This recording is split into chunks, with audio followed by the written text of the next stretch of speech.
Hoje eu vou contar para vocês o caso do desaparecimento de Heidi Mary Allen, que aconteceu nos Estados Unidos em abril de 1994. Então vem comigo que eu te conto todos os detalhes.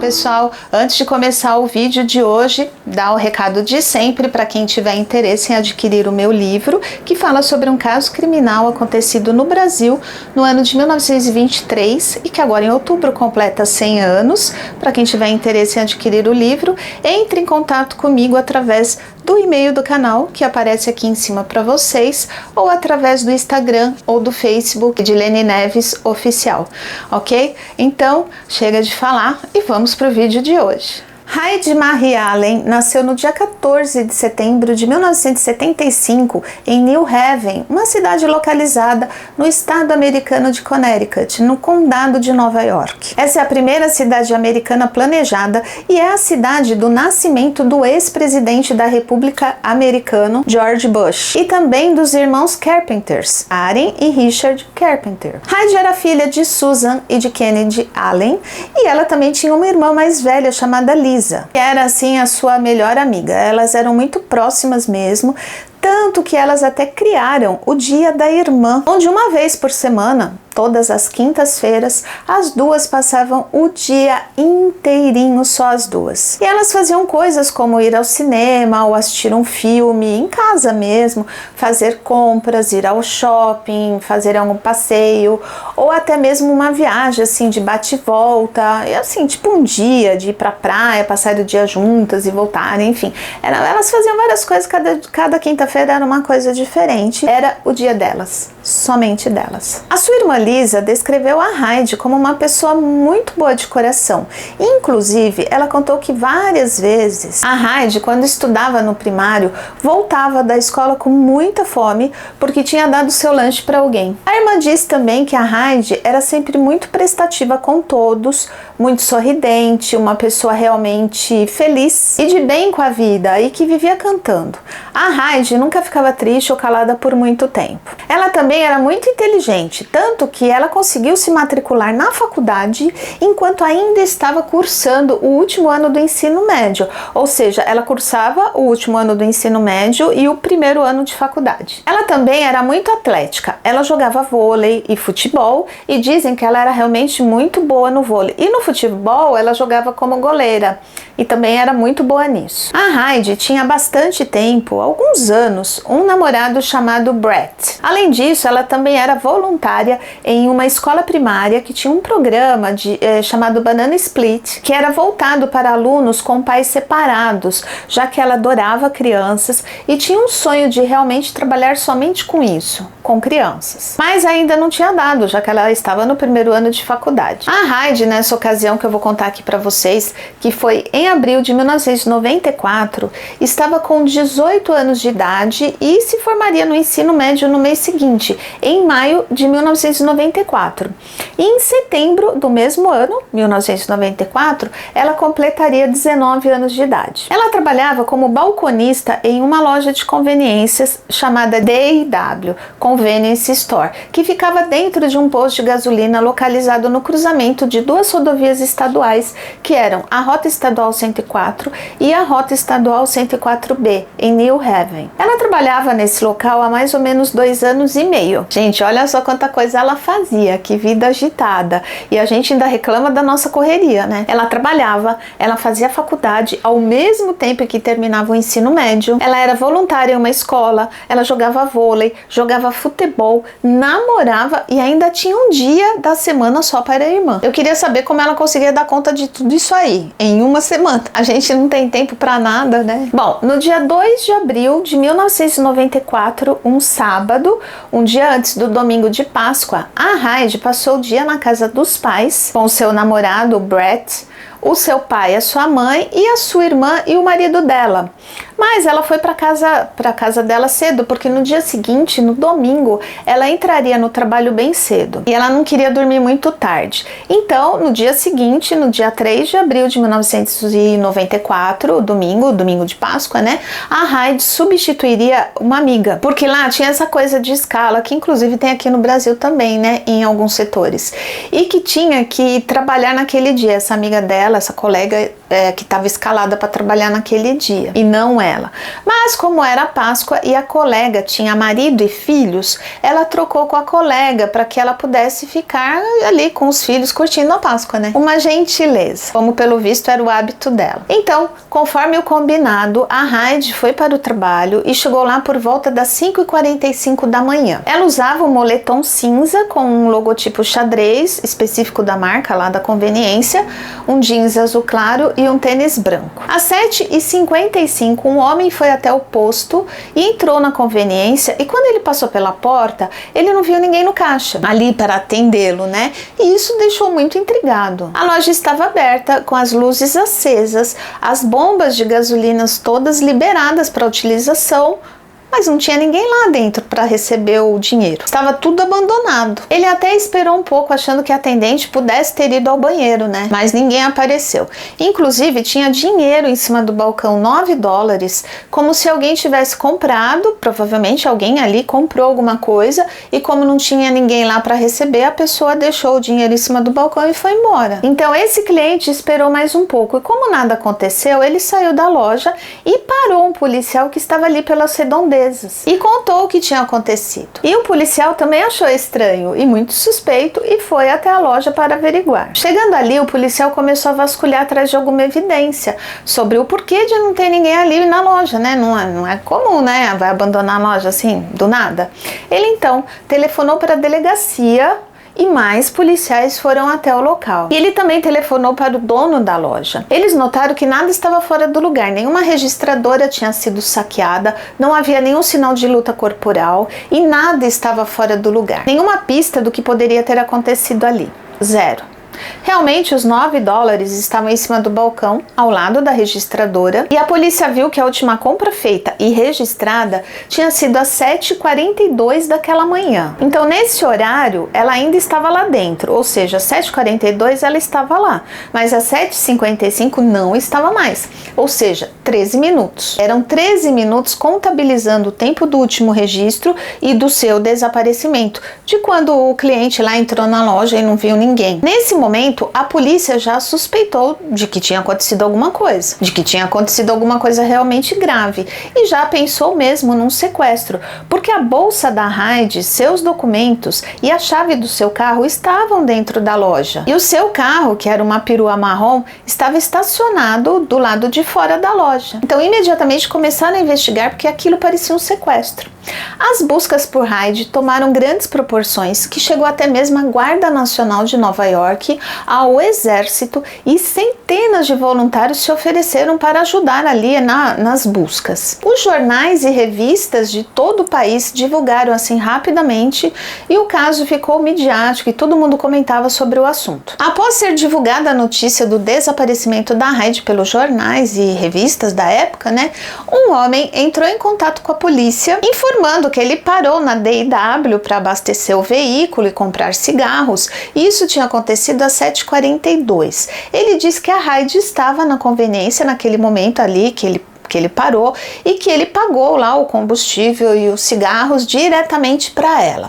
Ela estava lá dentro na hora que ele tinha passado por ali, tudo certo. O nome dele era Richard Thibodeau. Outra testemunha entrou em contato com a polícia. Essa segunda testemunha era um homem chamado Christopher Bivens. De acordo com ele, ao passar próximo ao posto de gasolina, ele achou ter visto uma menina loira sendo levada para uma van por 2 rapazes. Ele inclusive pensou que ela estava sendo levada levado à força, mas não chegou a entrar em contato com a polícia, já que ele não tinha certeza de que ela estava sendo levada à força. Ele só estranhou o abraço de urso que um deles dava na garota, mas achou que podia ser coisa da cabeça dele, um namorado, enfim. Então ele acabou deixando para lá e seguiu o seu caminho. Mas depois da repercussão do caso, ele se deu conta que aquele era o momento do sequestro. Infelizmente, ele não viu o rosto dos homens que levavam a garota. O Richard, que era a primeira testemunha que procurou a polícia, se prontificou a ajudar nas investigações e na procura pela Heidi, e com ele a sua mulher e o seu irmão também se prontificaram a ajudar colando cartazes ali da moça, né, que foram espalhados pela cidade com a foto da Heidi. Eles ajudaram a pregar os cartazes e perguntar para as pessoas ali na rua se alguém tinha visto a moça. Enfim, eles ajudaram no que eles podiam, né, já que o Richard era provavelmente a última pessoa que ela tinha atendido e que tinha visto a Heidi. O Christopher passou os detalhes desse carro, o que aliás era muito específico. Ele disse que a van era branca, com portas pretas e uma faixa preta com cerca de 15 centímetros de largura, e o comprimento dessa faixa seguia da parte da frente até o fim da van. E o que era mais estranho disso tudo é que o Richard Thibodeau, a primeira testemunha que estava ajudando nas buscas, tinha uma van exatamente com essa descrição.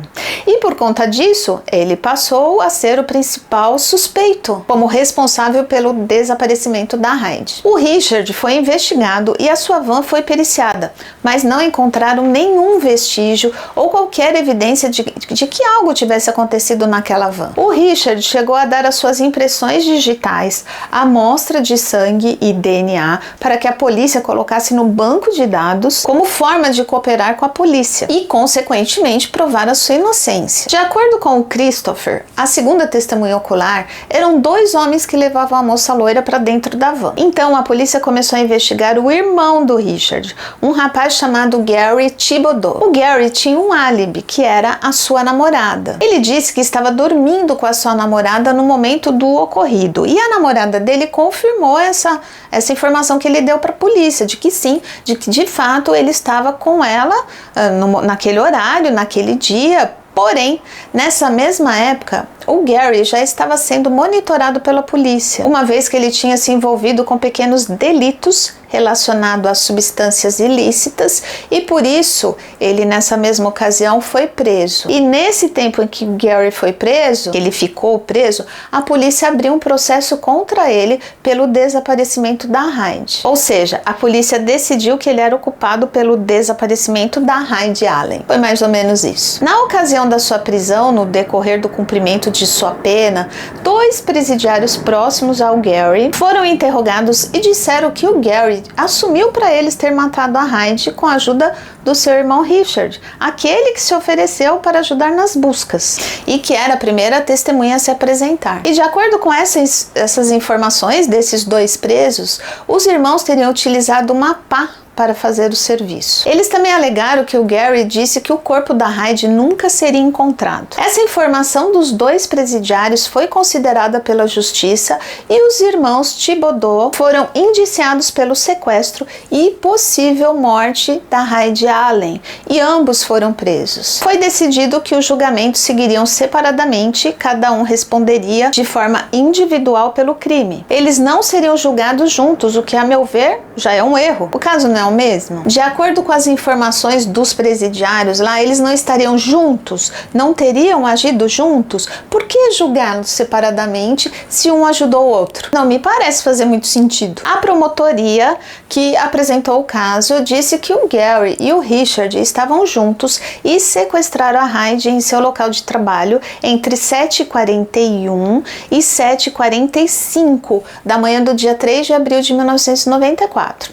A segunda testemunha, o Christopher Bivens, e os dois detentos que tinham informado a confissão do Gary foram chamados para dar depoimentos diante do júri. No entanto, ninguém tinha descoberto qualquer prova física que comprovasse isso aí, né? Outra testemunha surgiu posteriormente, um cliente que entrou 1 minuto antes do Richard lá na conveniência, que disse que viu realmente o Richard lá e que quando ele saiu da loja ele viu a van do lado de fora, no posto, e que chamou chamou a atenção dele porque era uma van muito diferentona e que ela estava ligada, o que indicava que tinha alguma pessoa dentro do carro, porque ele não entraria na loja de conveniência e deixaria o carro ligado sozinho lá fora. Mais tarde, outra testemunha apareceu, já que o caso ficou midiático, dizendo que aquela mesma van passou na rodovia alguns minutos mais tarde, ali do momento do desaparecimento da Heidi, mais ou menos naquele horário, pelo que estava sendo dito e tal. E que ela estava, essa van, andando de forma irregular na rodovia, assim, meio torta, sabe? O que chamou a atenção dessa testemunha. Foi informado no tribunal que os irmãos estavam juntos no momento do sequestro e também que a van do Richard foi vista do lado de fora da casa do Gary, pouco tempo depois do ocorrido. O julgamento do Richard estava ocorrendo simultaneamente com o do Gary, porém em tribunais e com juízes e jurados diferentes. Mas as evidências eram as mesmas. O resultado disso aí foi que o Richard foi inocentado das acusações, enquanto o Gary se tornou o foco de todo o crime. No final, o Gary foi sentenciado à prisão perpétua com o cumprimento mínimo de 25 anos, ou seja, ele só poderia recorrer à liberdade condicional depois de 25 anos preso. E é aí que entra um ponto muito intrigante dessa história. A polícia descobriu que a Heidi Allen não era somente uma atendente da loja de conveniência, ela também era uma informante confidencial de um delegado chamado Chris Van Patten. Ela informava tudo o que acontecia naquela região sobre o tráfico de substâncias ilícitas. E como ela foi descoberta? O tal delegado acabou deixando cair acidentalmente um cartão com os nomes dos aliados e informantes, e lá não constava só o nome da Heidi, como também tinha a foto dela. Ele deixou cair esse cartão na loja em que a Heidi trabalhava. Parece que ele foi telefonar ali do telefone público que tinha ali dentro e deixou esse cartão cair. Essa foto foi achada em cima de um telefone público junto com o cartão no próprio posto de gasolina lá fora por um funcionário do posto, que logo entregou para a polícia. E foi assim que descobriram sobre o seu trabalho secreto aí. No ano de 2013, no mês de fevereiro, uma mulher chamada Tonya Priest se apresentou à polícia e disse que tinha informações sobre o que de fato tinha acontecido com a Heidi. Ela disse que 3 homens sequestraram a moça e que seus nomes eram James Sheen, Roger Brackwright e Michael Bower. Esses mesmos homens estavam envolvidos em tráfico de substâncias ilícitas ali no local, naquela cidade, e descobriram que a Heidi estava a um passo de denunciá-los à polícia. Essa Tonya ainda disse que os 3 homens levaram a Heidi para uma pequena cidade chamada México, em Nova York, e lá eles a espancaram até que ela perdesse a vida, e depois desmembraram o seu corpo para então enterrá-lo embaixo de uma cabana. De acordo com a Tonya, o James, que era um dos 3 homens, tinha uma namorada chamada Jennifer Wiscott, e ela tinha um trailer em Rice Road, e foi próximo a esse trailer que os 3 homens tiraram a vida da Heidi. E depois disso, eles esconderam as partes do corpo dela embaixo dessa tal cabana, e que em seguida eles queimaram as roupas dela em um fogão a lenha para destruírem as provas. A Tonya disse que ela telefonou para Jennifer e ela confirmou que os 3 de fato levaram uma moça sequestrada até o seu trailer e que podia sim ser a Heidi, e a Tonya gravou esse telefonema para mostrar para a polícia. Ao obter essas informações, os investigadores foram até uma cabana que suspeitaram ser o local lá, tal cabana onde teriam escondido a Heidi, mas não encontraram nada lá, embora o chão parecesse ter sido mexido recentemente, mas não tinha nada lá. Em nenhum dos locais informados pela Tonya foi encontrado qualquer evidência da moça. Nessa mesma época, um homem chamado Richard Murtaugh surgiu e informou que ele possuía uma propriedade que processava sucata. Ele disse que durante o tempo em que o Gary esteve na prisão, ele e o Roger, um dos 3 homens suspeitos do desaparecimento da Heidi, teriam ido até a casa do Gary, pegaram uma van e dirigido até essa propriedade do Richard e a transformado em sucata.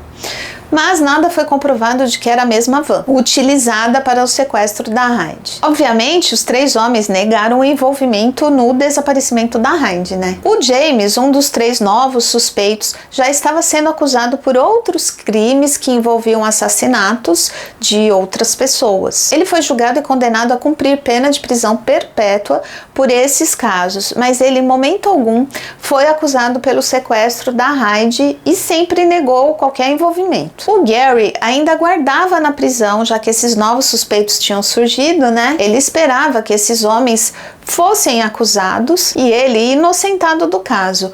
Só que isso não aconteceu. Ele tinha uma advogada chamada Lisa Peebs e ela estava trabalhando para sua libertação, mas após um ano a solicitação da Peebs foi recusada e o Gary não teve direito a um novo julgamento. Em 30 de dezembro de 1999, 5 juízes mantiveram a condenação do Gary, alegando que eles tinham provas contundentes para acreditarem na culpa dele. Gary Thibodeau passou 23 anos preso e em 2018, quando ele tinha 64 anos, ele faleceu por causa de problemas pulmonares lá na prisão. O Gary disse antes de morrer a seguinte frase: "Eles sabem que eu não fiz isso." O pai da Heidi sofreu um ataque cardíaco pouco menos de um ano após o desaparecimento da filha e por conta disso ele nunca mais voltou a trabalhar. Já a mãe da Heidi, a Susan, que trabalhava com crianças com necessidades especiais, também nunca conseguiu voltar ao trabalho e faleceu no dia 14 de setembro de 2015, no dia em que a Heidi completaria 40 anos de idade. O Gregory Oakes, que foi o promotor que fez a acusação sobre o Gary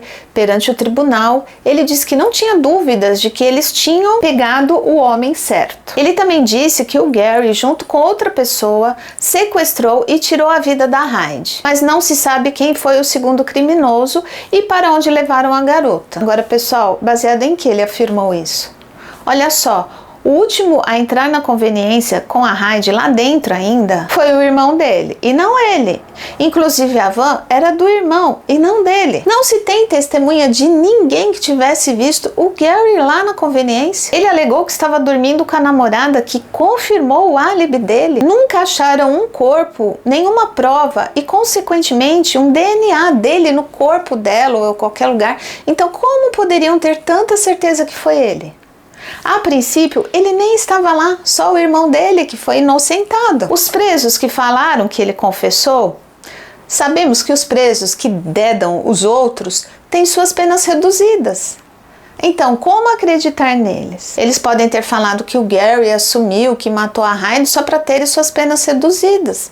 E mesmo que fosse o Gary, ele ia falar para os caras lá dentro. E as informações que a Tônia passou? Não levaram adiante? Até foram lá, ok, mas não acharam um corpo. E os 3 homens negaram, então ficou por isso mesmo, né? Só eles negando já tá bom, né? Mas no caso do Gary, também não acharam nada que comprovasse que ele era o culpado. E ele também negou, assim como os outros 3 homens, né? Só que nos 3 homens acreditaram, no Gary não. Sabe, não sei vocês, mas eu detesto injustiça. Nada provava que ele era o culpado. Então, como deixá-lo tantos anos preso a ponto de morrer lá dentro? Foram 23 anos de prisão, baseados em quê? Meu Deus! E se de fato ele nem na região ali estava, é duro pensar isso, né? Se o cara ficou preso por 23 anos sem ter feito nada, não sabemos, mas da mesma forma que nada foi provado lá dos 3 caras, do Gary também não foi. Eu não estou dizendo que eu acho que ele é inocente. Eu não sei. O que eu sei é que o que está nas matérias é que não foi provado que era ele. Cadê as provas? Mas e vocês? O que acharam desse caso? Acham que foi o Gary? Acham justo ele ter ficado 23 anos preso e ter morrido na cadeia sem ter comprovado com um DNA, um corpo, enfim, de que de fato ele era o responsável pela morte da Heidi? E será que ela morreu mesmo? Sem corpo? Não dá para saber se ela morreu ou se está presa em algum lugar. Bom, pessoal, e esse foi o caso de hoje. Espero que vocês tenham gostado do vídeo, da forma como eu contei, como eu narrei o caso aqui para vocês. E se gostaram, não esqueçam de curtir, de comentar, de compartilhar, de ativar o sininho de notificações e de se inscreverem no canal para me ajudarem a impulsionar o vídeo para mais pessoas e, consequentemente, fazer o canal crescer. E é isso, pessoal. Obrigada por me ouvirem até aqui. Até o próximo vídeo. Tchau!